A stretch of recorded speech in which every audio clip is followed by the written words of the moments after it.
السلام علیکم و رحمت الله و برکاته.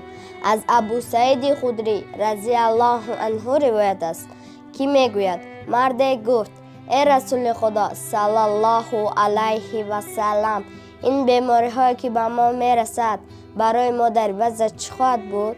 پیامبر صلی الله علیه و سلم فرمود کفارت گناهتان هستند.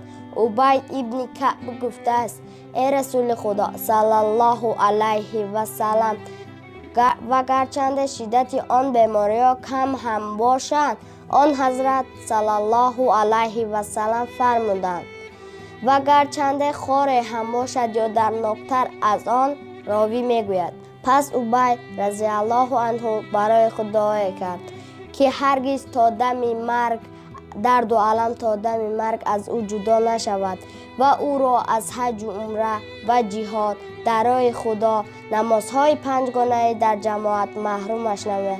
هر کسی دستش به دست او میرسید شدت گرم شوی را حس میکرد و این حالت تا دم مرگش با ابی رضی الله عنه باقی ماند. برادران عزیز، در حق ما دعاگو باشید تا که الله علم ما را زیاد کند. این قصه در کتاب بیهقی، نسائی، حکیم و در چندین کتاب ها آمده است.